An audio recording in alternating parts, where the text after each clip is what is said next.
Radio J.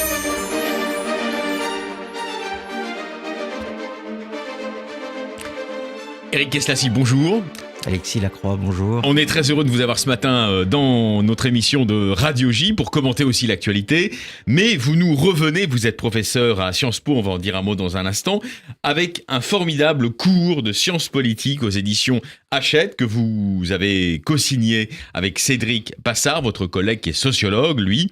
Alors évidemment, ce cours, il est passionnant parce qu'il offre de multiples entrées sur la science politique avec des thématiques que je résume, mais on va les développer ensemble à saut et à gambade, l'ordre politique, les régimes politiques, les comportements électoraux, les partis et le militantisme politique, les élites politiques et les politiques publiques, etc. Et bien sûr, la protestation politique. Alors, je ne trahis aucun secret en disant que vous êtes répartis, c'est normal, hein, la masse, si vous voulez, de ce cours, et puis des différents items, des différentes entrées de ce cours. Et alors, vous avez rédigé, et ça tombe très bien, parce que c'est quand même vraiment dans l'actualité, en tout cas, c'est dans tous les esprits de nos auditrices, de nos auditeurs de Radio J, vous avez rédigé, vous, je crois, le cours sur la démocratie représentative. La démocratie représentative est-elle en crise ? Alors, puisque vous posez la question, je vous la retourne, Éric Keslassi, à la lumière de la séquence que nous avons vécue en France. On va prendre l'exemple de la France d'abord.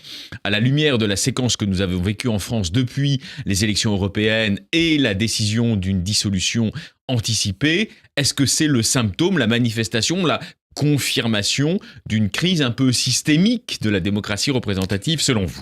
Alors, je vais peut-être vous surprendre, mais il me semble que la dernière séquence est plutôt la démonstration que la démocratie n'est pas en crise. D'accord. D'abord parce que les taux de participation ont été plus élevés que d'habitude.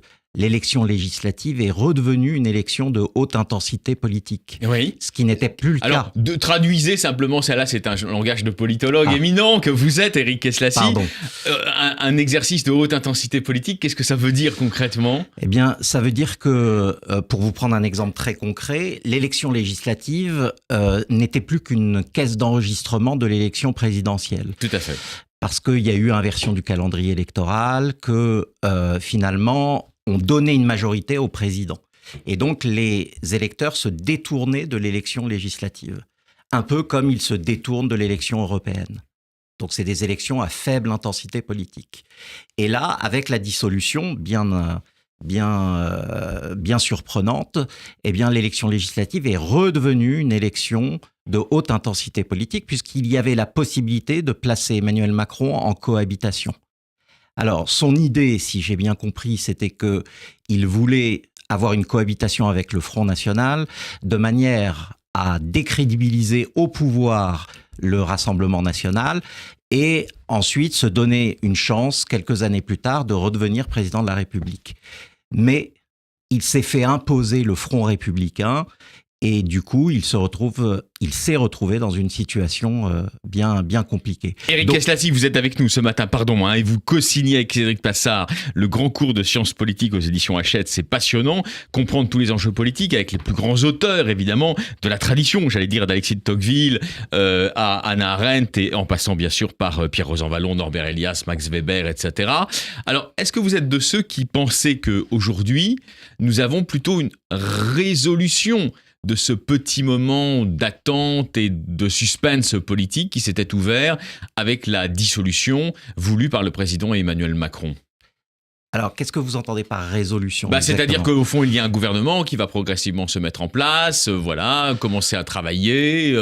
Est-ce qu'il y a une sorte de stabilisation de la situation, selon vous ? Non, alors, bon, on ne lit pas dans une boule de cristal, mais vraisemblablement, la décision du président de la République a placé le Rassemblement national au centre. Oui. Et c'est donc finalement Marine Le Pen qui va décider si ce gouvernement va pouvoir se maintenir dans le temps. Voilà, alors je traduis ce que vous dites, c'est nous sommes entrés dans une 5e République assembléisée, qui est plus parlementarisée qu'elle ne l'était sous des mandatures précédentes. Absolument. Est-ce que je peux dire un mot là-dessus ? Alors, c'est très important. Et de ce fait, les partis qui ont beaucoup de représentants à l'Assemblée nationale pèsent d'un poids particulier, on va dire, sur la poursuite de l'exécutif ou sur le maintien d'un gouvernement. C'est ça que vous êtes en train de nous dire, Éric Eslacy. Oui, absolument. Ce qui est très intéressant, et je trouve qu'on ne le souligne pas assez, c'est qu'on s'est rendu compte à nouveau que la Ve République est un régime parlementaire. Oui, mais alors justement, ça c'est intéressant parce que vous le rappelez, vous avez raison, on le dit souvent. Quel est le degré de parlementarisme inhérent à la Ve République ? Alors, au départ, il est très important, mais petit à petit, avec le temps, ça s'est présidentialisé. Ah, vous pensez que c'est avec le temps ?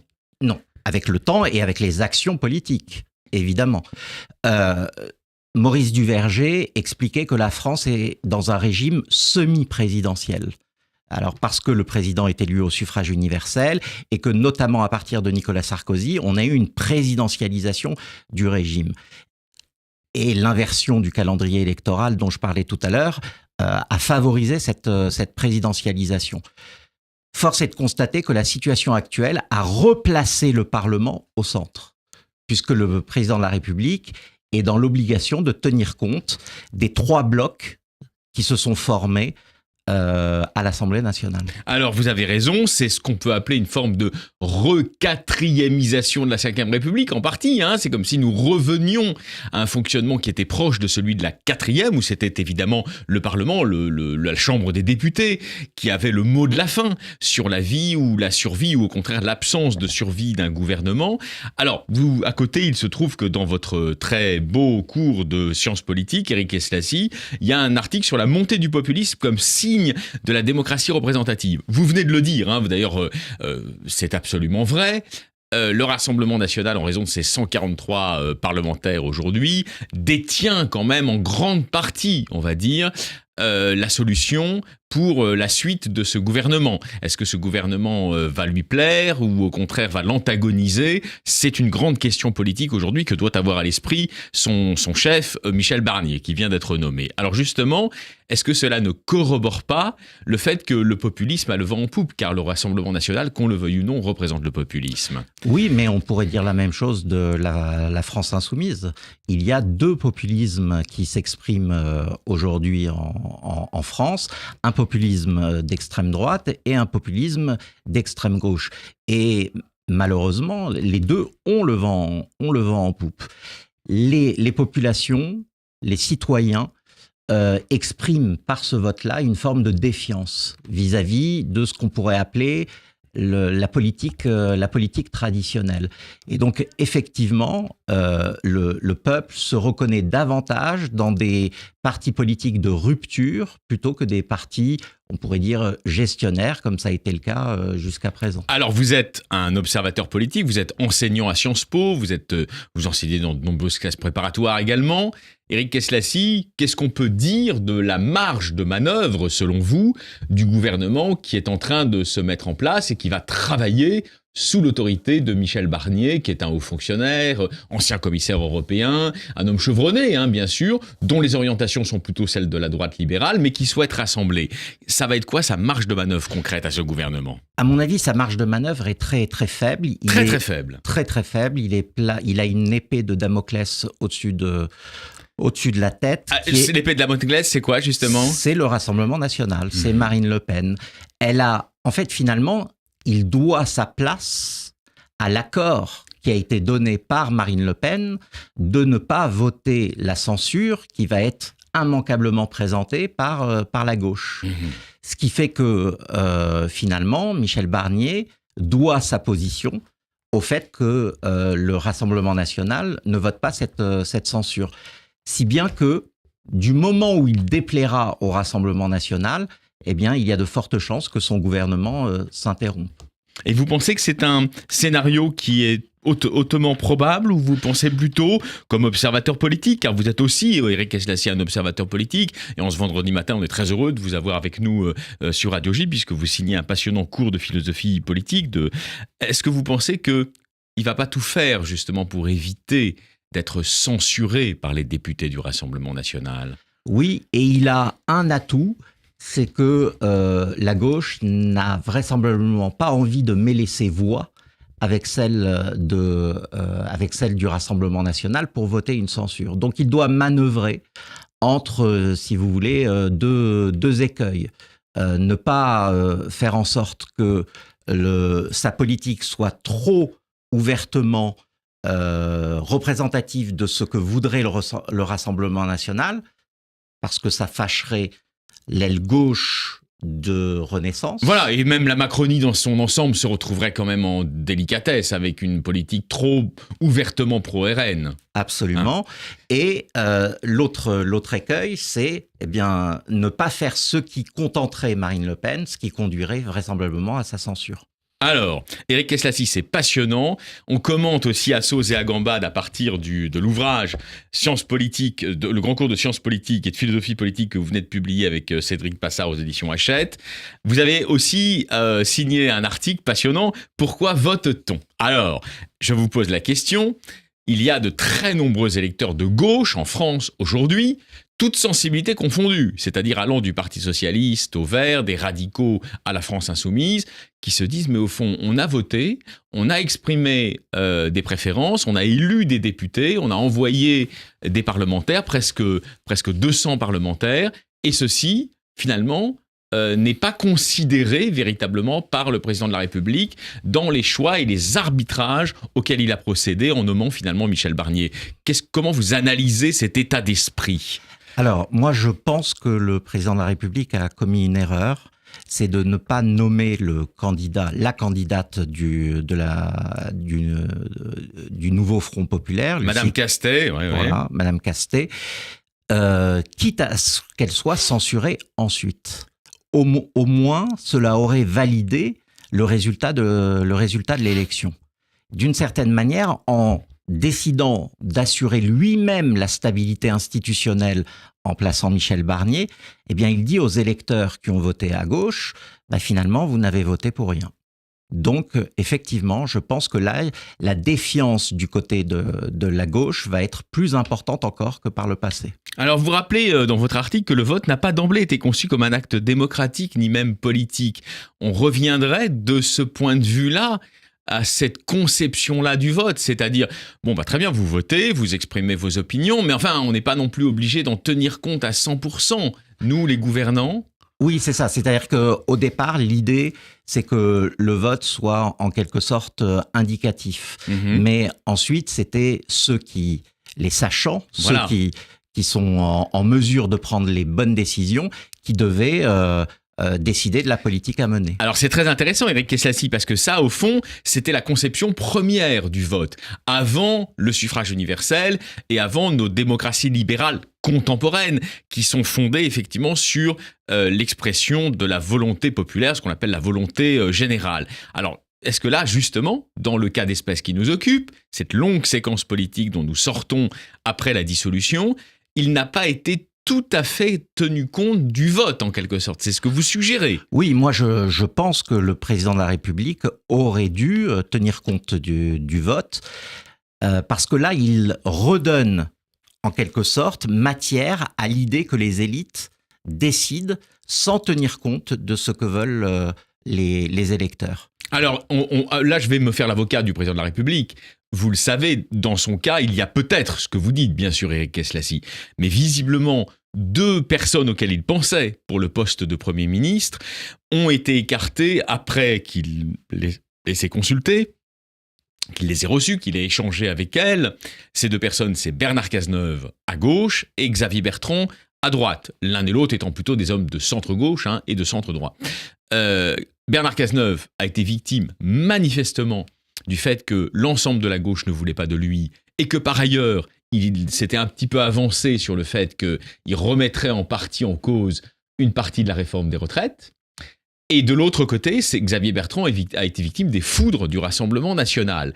Donc le président, il s'est débattu aussi dans des réalités qu'il n'avait pas choisies, manifestement, Éric Keslacy. Si je puis me permettre, il a choisi de vouloir maintenir sa politique indépendamment du vote qui avait été prononcé. Ah oui, c'est dans ce sens que vous dites, le vote, au fond, n'est plus vraiment conçu dans ce cadre-là, comme l'instrument de l'expression de la volonté démocratique du peuple. C'est un indicateur, mais libre aux sachants et aux gouvernants d'interpréter comme ils le souhaitent cet indicateur. C'est un peu la situation dans laquelle nous sommes. Voilà, c'est ça. Il a bien vu qu'il y avait un pourcentage très important des citoyens qui voulaient remettre en cause la réforme des retraites, et il a décidé de ne pas nommer Lucie Castet en se disant que ce serait une mauvaise décision. Mais d'une certaine manière, il prend donc la position de l'élite sur le peuple.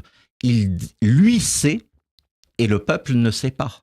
Éric Eslassi, c'est passionnant. Vous êtes spécialiste de sciences politiques. Vous signez un Sciences politiques avec Cédric Passard, qui est un cours passionnant, vraiment très accessible en plus, avec de très nombreux exemples. Là, on parle de la question du vote. Alors justement, le fait que, comme vous nous le dites, le vote, cette fois-ci, a été en partie contourné. Pas totalement, mais en partie.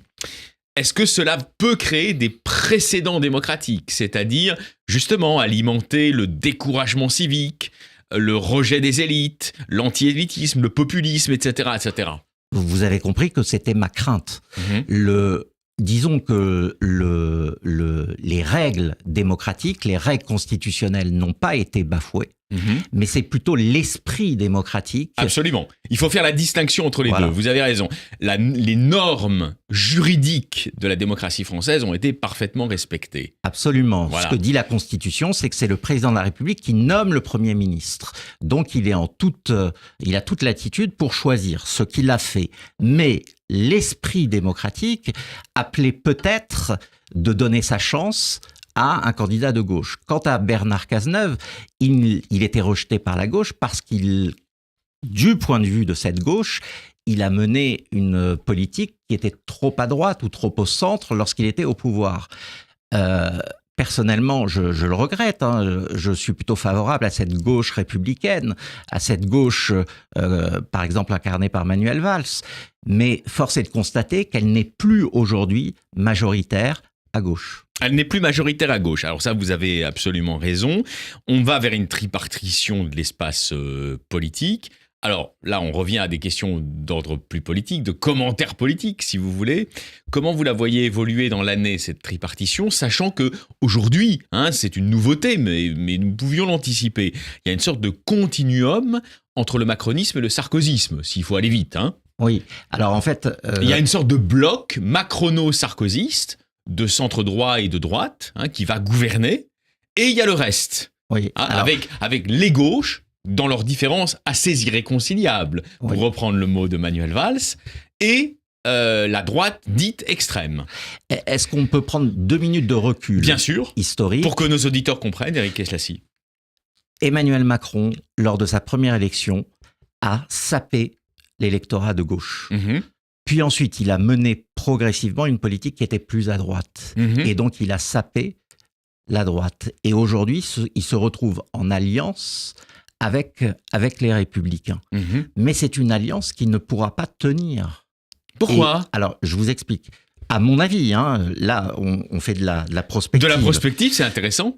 À mon avis, la façon dont s'est déroulée l'élection va conduire un plus grand nombre d'électeurs à se tourner soit vers le Rassemblement national, soit vers la gauche extrême. Qu'est-ce qui vous fait dire ça, justement, à l'heure qu'il est Nous sommes mi-septembre, Éric Eslassi, qu'est-ce qui vous fait dire ça ? Ce dont on a parlé, c'est-à-dire la sensation que le vote n'a pas été respecté.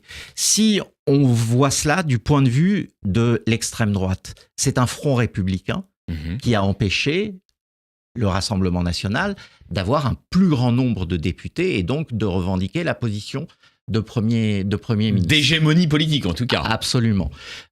Si on voit ça du point de vue de la gauche, finalement, le Front républicain qui a été mis en place a permis à un nombre important de députés macronistes de se mettre en place pour qu'ensuite une politique de droite soit menée. Oui, absolument. Donc vous voulez dire que du point de vue d'un électeur de gauche, même modéré, il y a le sentiment d'une forme de trahison, non pas de l'esprit des lois, mais de leur interprétation. Absolument. Et j'ai peur que ça se transforme en des votes populistes. Alors, on revient sur le RN un instant.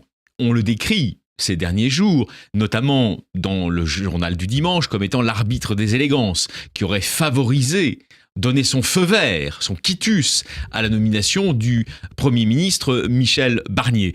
Pour vous, le RN, comme politologue, vous le classez parmi les partisans des solutions illibérales, puisque vous consacrez un chapitre à l'illibéralisme. Oui, alors l'illibéralisme, c'est l'idée qu'on respecte les élections, voilà, mais qu'on veut mettre en place des normes dont le fondement n'est pas nécessairement démocratique. Voilà, on sait qu'en Europe, il y a un certain nombre de régimes comme démocratiques qui ont dérivé vers l'illibéralisme, comme celui d'Orban en Hongrie, absolument. Et donc, on peut craindre que avec le Rassemblement national, on ait ce type de manifestation. Alors là, pour l'instant, il n'est pas au pouvoir, donc Éric Kieslati, vous avez raison, mais il va exercer une forme de pression, c'est ça que vous êtes en train de dire, de pression à une forme de radicalité politique pour que le gouvernement de Michel Barnier, sur des sujets régaliens qui leur importent, comme le contrôle des flux migratoires, par exemple... On peut prendre quelques exemples. Allez-y, oui, justement. Comme par exemple, Michel Barnier a annoncé qu'il voulait mettre fin à l'aide médicale d'État. Donc cette aide d'urgence... Ça fait partie d'ailleurs du programme du Rassemblement national depuis de nombreuses années. Absolument. Mais tous les médecins vous diraient que c'est une idée qui est complètement dangereuse. Donc vous voyez, là, on va vers quelque chose qui ne satisfait pas l'intérêt général pour plaire à un électorat politique. Et donc vous pensez que ça... Qu'on le veuille ou non, quelle que soit l'habileté politique de Michel Barnier, des ministres dont il s'entoure, ça va être une des lignes forces de son action dans les mois qui viennent. Comment résister à la pression d'un Rassemblement national qui se sent plus fort que jamais, en quelque sorte. Oui, et d'ailleurs, pour satisfaire le Rassemblement national, il a déjà annoncé des marqueurs très forts en termes de lutte contre l'immigration. Alors après, il se peut que sur le plan économique, il y ait des fractures. Alors, on sait qu'on va finir là-dessus. Éric Kieslati, c'est passionnant. Vous êtes le co-auteur d'un très passionnant cours de sciences politiques. C'est de la théorie, mais c'est aussi de la philosophie politique. Le RN, dans sa ligne politique jusqu'à maintenant, il est plutôt austéritaire. Même si Jordan Bardella avait rencontré des patrons, avait semblé lâcher du lest pendant la campagne des Européennes. Enfin, il est plutôt anti-austéritaire. Il est plutôt contre les politiques austéritaires de l'Union européenne. Michel Barnier, il est plutôt l'incarnation de ces politiques austéritaires. Et ça va friter, non ? Oui, et on peut ajouter que la situation des finances publiques aujourd'hui est très dangereuse. Ouais. Donc on risque d'avoir effectivement un casus belli sur la question de la dette publique. Ou au moins l'obligation pour eux de pratiquer des compromis démocratiques pour ne pas faire exploser cette nouvelle majorité. Oui, ça va vraisemblablement s'orienter vers cela. C'est passionnant, on vous souhaite un très bon Shabbat Shalom, Éric Kieslati. Je rappelle évidemment ce dictionnaire, Sciences politiques avec Cédric Passard aux éditions Hachette. À très bientôt. Merci pour votre invitation, à bientôt. Radio J.